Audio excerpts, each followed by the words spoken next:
cómo realizar el reporte de valores de activos intangibles a nivel interno de las empresas, o incluso, por ejemplo, el Instituto de Activos Intangibles Español, de Valoración de Activos Intangibles Español, pues ha participado recientemente en la aprobación de una norma ISO que sería una norma sobre buenas prácticas en la valoración de patentes y marcas. Es decir, existen grandes esfuerzos para intentar estandarizar. Sin embargo, en cualquier caso, lo que tenéis que tener en cuenta siempre, a pesar de que existen 30 y pico o incluso más, seguramente, formas de valorar un activo intangible, es que cualquier activo intangible y en general cualquier activo siempre se pueden valorar desde 3 enfoques distintos.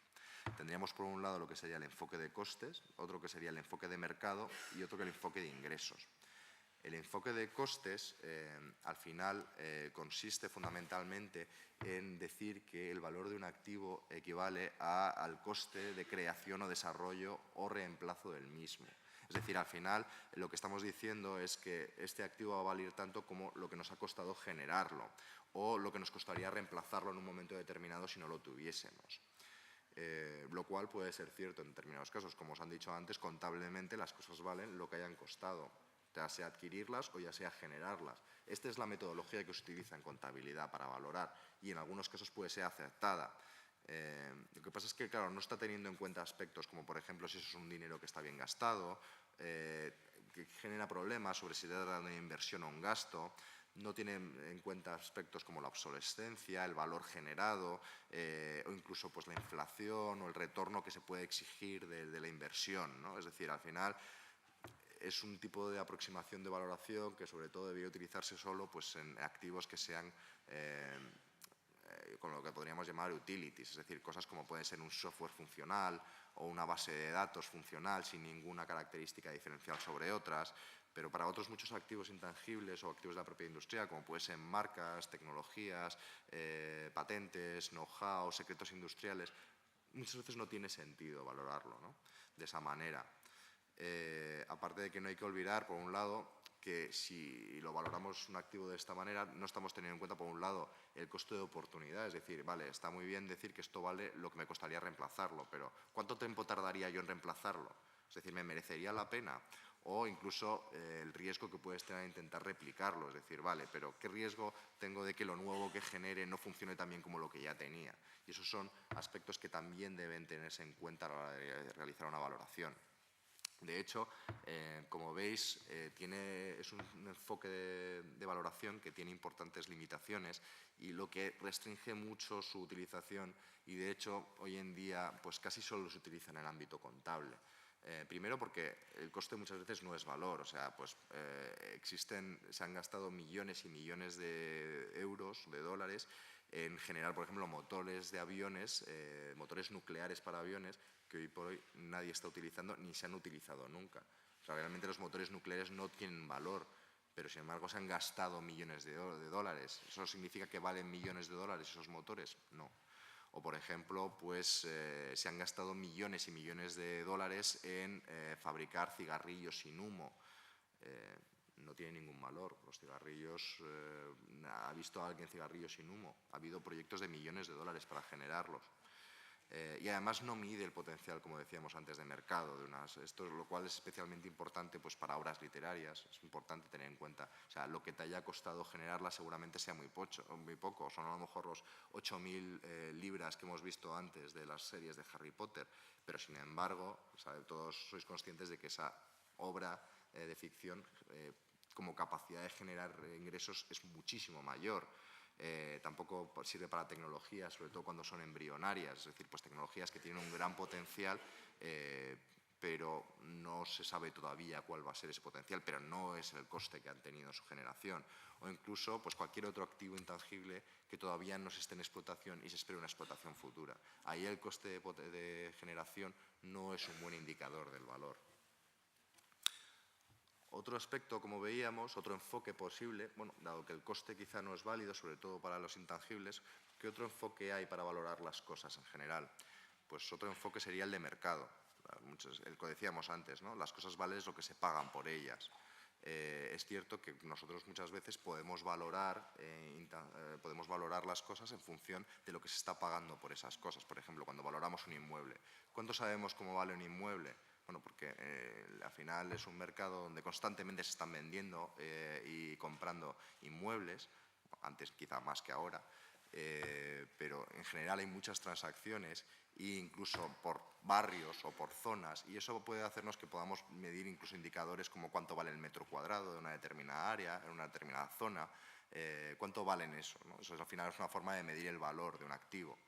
Pero claro, este tipo de aproximaciones de lo que sería buscar transacciones de mercado de cosas similares que podamos compararnos, lo que al final requiere es para empezar un mercado muy dinámico, donde existen muchas transacciones que se están dando constantemente, donde además esas transacciones sean comparables entre sí, es decir, implican mismos derechos, pertenecen a una industria parecida, tienen unas mismas circunstancias o por lo menos parecidas de transacción, están muy afectados por la fecha, ¿no? Es decir, son recientes, además las partes están actuando libremente. Son una serie de condiciones que son necesarias que se den para que sean comparables buenos, y además es necesario disponer de una información detallada, muy detallada al respecto, ¿no? Para poder evaluar esas transacciones con las que nos queremos comparar.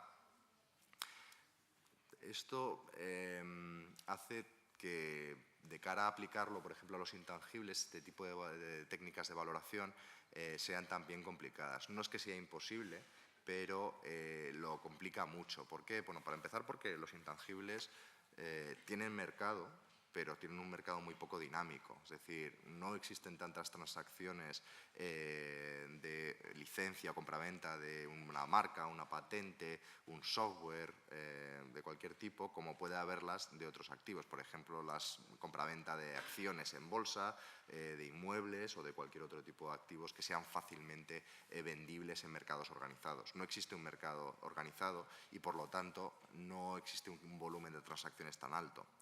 Además, las operaciones en este mercado de los intangibles son mucho más diversas. Aquí no se está únicamente comprando y vendiendo, que sí se puede hacer, pero de hecho lo más frecuente no es tanto la cesión de derechos como la licencia de derechos, lo cual limita también la aplicación. Además, como os decíamos, esos derechos no se están cediendo uno solo, sino se ceden en paquetes. Es muy raro ver una licencia de de una patente. Es una patente más el know-how asociado, y si encima tiene una marca, pues también lo metes en el paquete. Son paquetes de propiedades, no una sola, con lo cual también encontrar que tengan exactamente el mismo tipo de derechos, etcétera, puede ser complicado.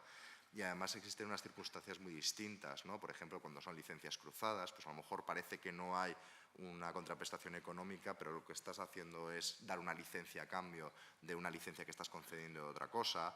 O con las licencias en litigios, pues no es lo mismo. Es decir, cuando estás en un litigio, la valoración que haces por verte forzado a hacer algo no es lo mismo que puedes hacer en otras circunstancias. Y además, uno de los principales problemas que hay es la escasez de información. Debido a que no son mercados organizados, pues muchas veces acceder a este tipo de información puede ser complicado, ¿no? Sobre todo porque no tenemos solo que ver las condiciones económicas de la transacción, sino que tenemos que también muchas veces ver todas las condiciones que hay detrás, qué obligaciones está asumiendo cada una de las partes, qué alcance geográfico tiene, qué alcance sectorial, qué aplicaciones están contemplando, cuáles no, de esos conocimientos, de esos intangibles.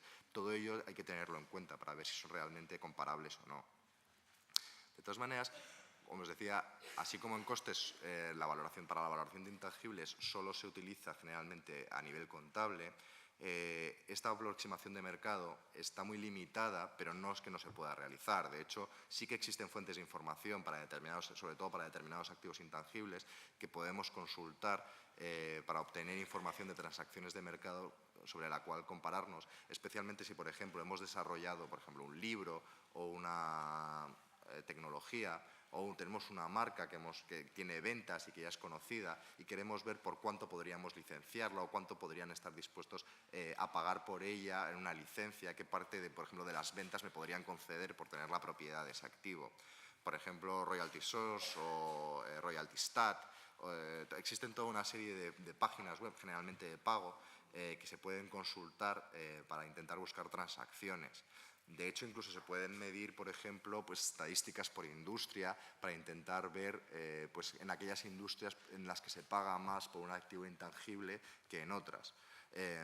Para los que no lo sepáis, cuando hablamos, por ejemplo, de un royalty o de una regalia, a lo que nos estamos refiriendo es el porcentaje sobre las ventas que se concede al propietario del activo intangible en el que está basado el producto. Por ejemplo, si es una marca y tú eres Nike y cedes tu marca porque quieren utilizar esa marca en otro producto, seguramente la empresa que venda ese producto con la marca Nike tendrá que pagar a Nike un porcentaje de las ventas que genere. ¿Por qué? Porque se supone que al utilizar esa marca diferencial va a conseguir unas ventas mayores y por lo tanto tiene que pagar un porcentaje de las mismas.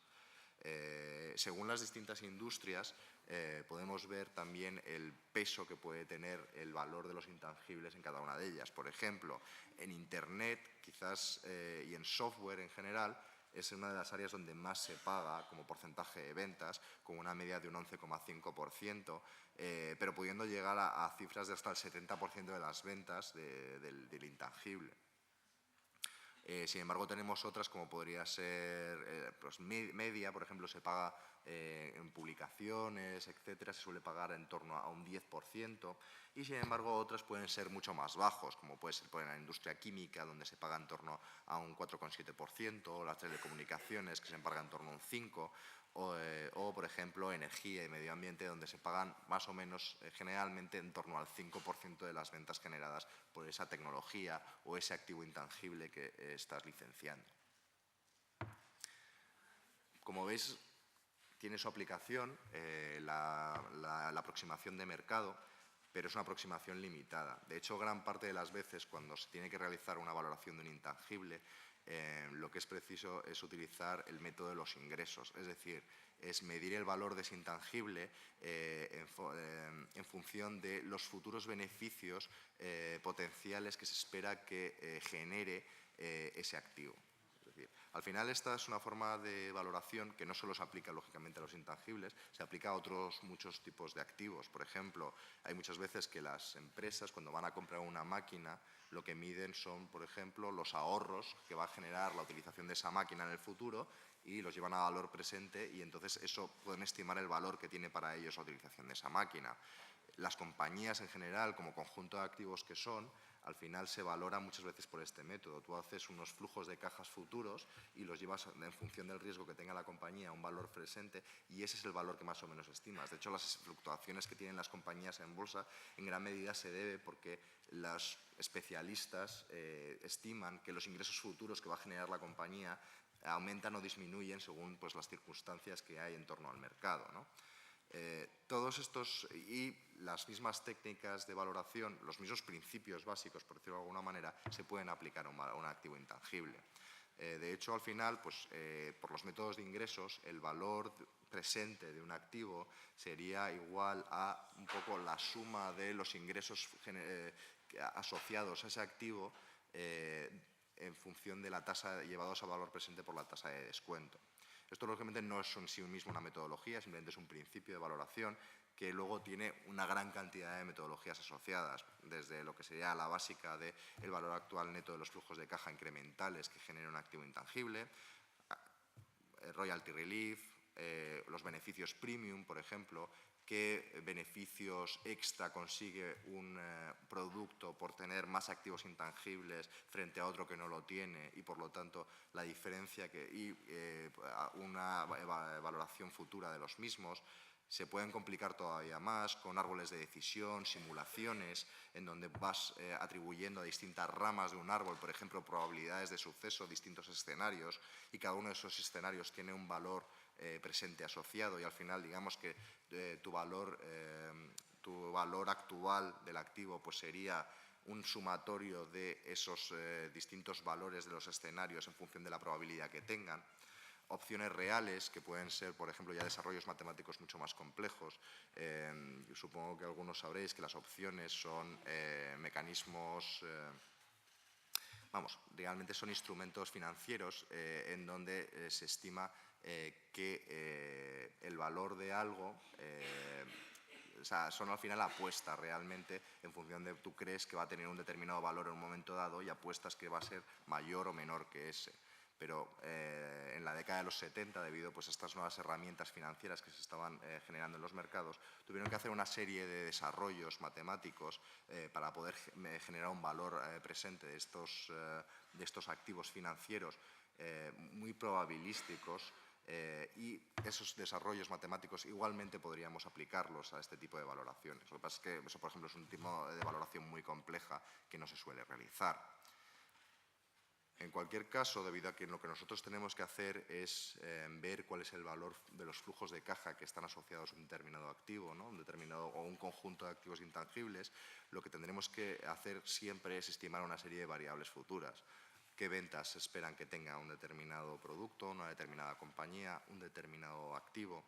¿Cuánto tiempo se va a utilizar el activo? ¿Cuánto tiempo será rentable utilizarlo?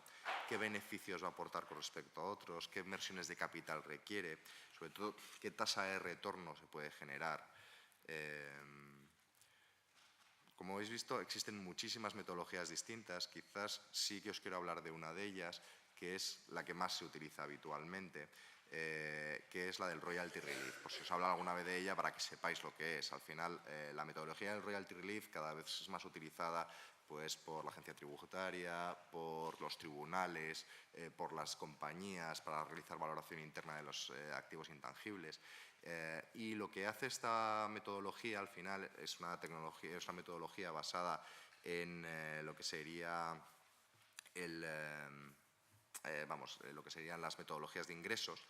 Lo que hace es estimar, en función de un activo intangible que tenemos, lo que hacemos es estimar las royalties o regalias futuras que en teoría va a producir y traerlas a valor presente. Porque de esta manera lo que estamos haciendo fundamentalmente es valorar el derecho de uso en exclusiva de ese conocimiento, que es lo que queremos valorar. No queremos valorar el producto en sí mismo, no queremos valorar la rentabilidad financiera pues, de la financiación que estamos recibiendo, no queremos valorar los materiales, por ejemplo, que puede tener un producto, queremos valorar toda la parte de los intangibles, ¿no? Eso, si tenemos en cuenta cuáles serían las tasas de royalties que tendríamos que pagar, podemos traerlas a valor presente y, por lo tanto, conocer ese valor actual de esos intangibles que están asociados a un producto. O sea, para que veáis un ejemplo de cómo funcionaría, nosotros tenemos que hacer unas previsiones para una serie de años de unas ventas esperadas y aplicarles una determinada tasa de royalties que generalmente lo vas a aplicar muchas veces por una aproximación de mercado, ¿no? ¿Cuáles son las tasas de royalties que se están aplicando a este tipo de activos intangibles? Eso me va a generar una serie de royalties esperados a los cuales tendré que aplicar una tasa de descuento. Esa tasa de descuento es muy importante a la hora de aplicarla porque el valor del activo va a depender no solo, por supuesto, de las ventas que generemos, de la tasa de royalties que le apliquemos, sino que va a depender en gran medida de la tasa de descuento que le apliquemos. No es lo mismo una tasa de descuento del 12% que una tasa de descuento del 35%. De hecho, si veis, por ejemplo, si sumásemos todos los royalties que generaría una marca, por ejemplo, que esperemos que genere en el futuro, y eso fuesen pues, unos aproximadamente 300.000 euros, eso sería un 100%. Si la tasa de descuento que aplicamos, porque dado que estamos hablando de ingresos esperados futuros y se están alejando en el tiempo, tenemos que descontar esa incertidumbre. Si fuese el 12%, aproximadamente el sumatorio de los valores presentes estaría cerca del 50% de lo que sería el sumatorio real. Pero si es el 35%, estaría solo en torno al 20%, con lo cual es una diferencia muy grande. De hecho, quizá una de las principales problemáticas no es tanto establecer los ingresos futuros, sobre todo eso es más problemático cuando estamos hablando de productos que no se han lanzado o tecnologías, pero cuando estamos hablando de una marca, por ejemplo, pues una marca ya tiene una trayectoria y quizás estimar cómo van a evolucionar sus ventas a grosso modo es relativamente fácil. Lo que siempre tendremos que tener en cuenta es la tasa de descuento, ¿no? Es decir, el riesgo que tiene asociado. Y en general ese riesgo va a depender mucho del grado de madurez del activo que estamos considerando. Por ejemplo, cuando un fondo de capital riesgo tiene que valorar una compañía como un conjunto de activos intangibles en su gran mayoría, generalmente las valora en función del riesgo que asocia a las mismas. Es decir, estas serían las rentabilidades mínimas anuales que ellos exigen por la inversión que hacen. Por ejemplo, si se trata de un proyecto embrionario de I+D+I, es decir, nada más que una idea, seguramente vayan a exigir tasas de retorno más del 50% y por lo tanto el valor presente que dan a esa compañía o a ese conjunto de activos intangibles va a ser relativamente bajo. Sin embargo, si es una tecnología ya probada, todavía no se ha lanzado comercialmente, pero se ha probado ya que funciona, estaríamos en torno a tasas de descuento en torno al 25%, mientras que si, por ejemplo, es un prelanzamiento nacional, podrían ser en torno al 15%, o cuando estamos hablando ya de un producto maduro, pues en torno al 10%. Dependerá mucho del riesgo que estemos asociando al proyecto que estamos valorando realmente. O, por ejemplo, si estamos hablando de una compañía ya consolidada, generalmente su valor o su tasa de descuento vendrá asociada al coste de capital de esa compañía, tanto de capital interno como de capital externo, lo que se llama el WACC. Entonces, dependiendo del activo, por lo tanto, tendremos que establecer tasas de descuento distintas. Yo, para concluir, simplemente deciros, como conclusión de la charla, que los activos intangibles no solo existen, sino que cada vez son más importantes, que son activos y, por lo tanto, son bienes patrimoniales, que es necesario conocer el valor y que existen muchas maneras de valorarlos, pero que, a pesar de que efectivamente requieren cierta mayor complejidad en su valoración que otro tipo de activos, eso no significa que ni sea imposible ni no se pueda hacer. Y, por lo tanto, hay muchas veces en que es imprescindible tener asignado un valor a los activos que estamos generando. Muchas gracias.